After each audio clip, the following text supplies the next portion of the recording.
there, wonderful parents. It's Kathy here, your self-esteem booster and host on the Tips for Parenting Youngsters podcast, your go-to for parenting tips. I'm on a mission to help you reach your full potential and create a nurturing and safe family environment. I'm not here to beat you up for your past parenting mistakes, but instead to focus on 3 critical pillars that I learned from being a parent and grandparent that turned myself and my family life around. My 3 pillars are assertive communication, conflict resolution, and those all-important healthy boundaries, all leading to raising self-esteem in your children and yourself. So let's get started. Are you juggling a million things at once? Feeling like there's just not enough time in the day? If so, you are not alone. Parenting is a non-stop roller coaster of responsibility. But here's the thing. Mastering self-discipline can make the ride a whole lot smoother. So grab your favorite beverage, find a comfy spot, and let's get into today's topic. This is Tips for Parenting Youngsters, where every episode brings you closer to building self-esteem and stronger, more meaningful relationships with your children.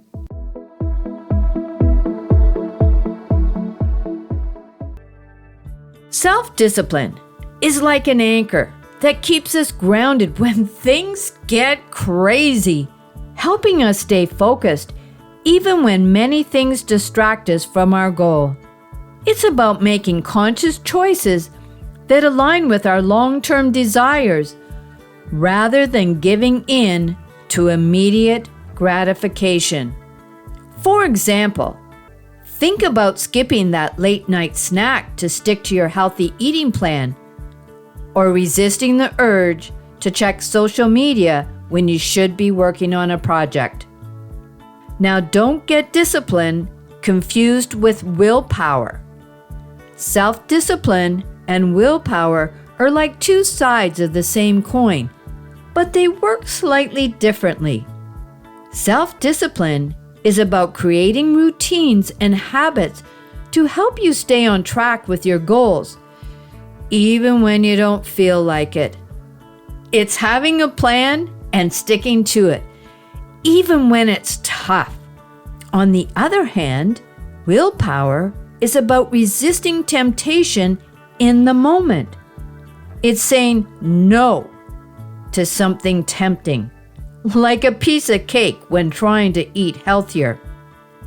While self-discipline helps you stay focused on your long-term goals, willpower gives you the strength to make good choices in the moment. However, it's also important to note that willpower can weaken throughout the day, known as willpower or decision fatigue. As the day progresses and you make more decisions, your ability to resist temptation can decrease. That's why it's important to prioritize tasks and make the most challenging decisions when your willpower is at its strongest. This is usually earlier in the day when you are rested. By understanding self-discipline, willpower, and the effects of willpower fatigue, you can better manage your efforts to reach your goals. Now, here are 5 benefits of self-discipline. First, you get things done.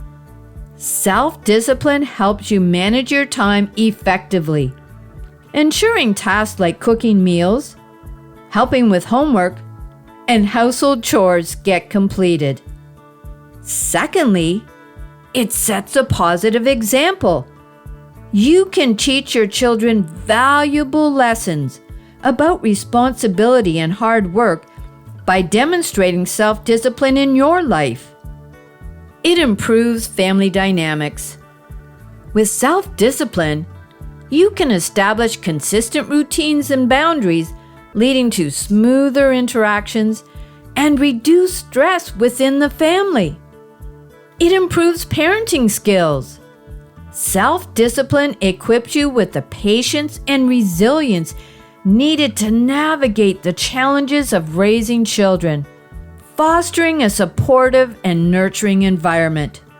And lastly, self-discipline promotes personal growth. By practicing self-discipline, this allows you to pursue your goals and aspirations and reach your full potential.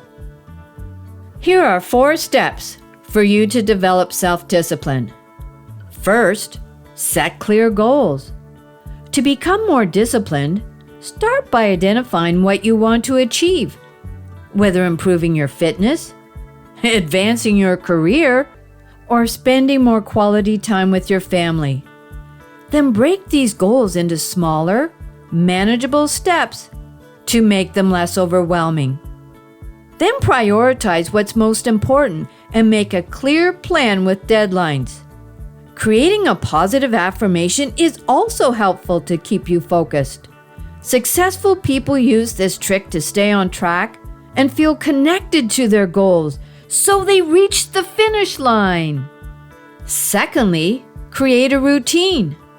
Self-discipline isn't something we're born with. We must learn it. Like riding a bike or learning a new sport. It takes practice every day to get better at it. But sometimes, staying focused and saying no to things we want can feel tiring. A daily routine can help you stay organized and focused. Set aside dedicated time for tasks and activities and stick to your schedule as much as possible. Over time, consistency will become second nature, making it easier to stay disciplined. Try practicing mindfulness. Pay attention to your thoughts and impulses without judgment. When you notice yourself veering off track, gently redirect your focus to your goals. Mindfulness techniques such as deep breathing or meditation can help you feel centered and in control. Lastly, forgive yourself. Imagine you want to manage your time better, to spend more quality moments with your youngsters. You make a schedule and stick to it. But sometimes, things don't go as planned. Maybe you get busy with work or responsibilities and don't spend as much time with your children as you want. Instead of giving up, reflect on what went wrong and look for ways to improve. Try new strategies, like setting reminders or involving your kids in planning activities. So if you stumble as a parent, don't be discouraged. Keep trying. Learn from your experiences and keep working towards being the best parent you can be. Now, here are 3 ways how to teach discipline to your children. Lead by example. As I've said before, children learn by observing the behavior of the adults around them. So be a positive role model for self-discipline. Demonstrate good habits like time management, organization, and perseverance in pursuing your goals. 2. Set clear expectations. Establish rules and boundaries that promote self-discipline within your household. Encourage your children to take responsibility for their actions and consistently reinforce positive behaviors. 3. Provide support and encouragement. Building self-esteem takes time and effort, so be patient with your children as they learn and grow. Offer encouragement for their accomplishments and provide guidance and support when they face challenges. Self-discipline isn't just about getting things done. It's also about building confidence and self-esteem. When we consistently make choices that align with our values and goals, we develop a sense of mastery and control over our lives. Self-discipline, in turn, boosts our self-esteem and empowers us to tackle new challenges with confidence. Parenting is no easy feat, but mastering self-discipline is the game changer to make the journey smoother and more rewarding.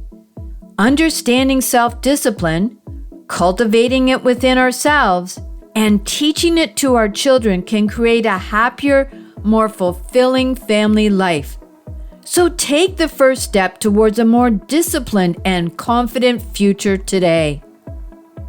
Parenting is a continuous journey of self-discovery and connection. Small steps make progress. Pay attention to your feelings and reflect on your actions.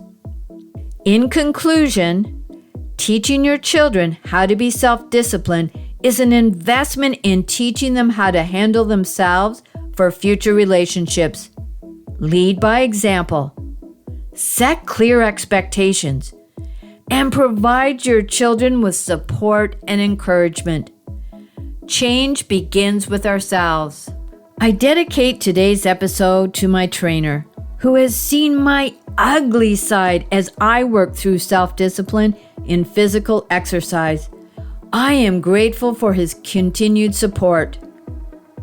In next week's episode, I am continuing this topic.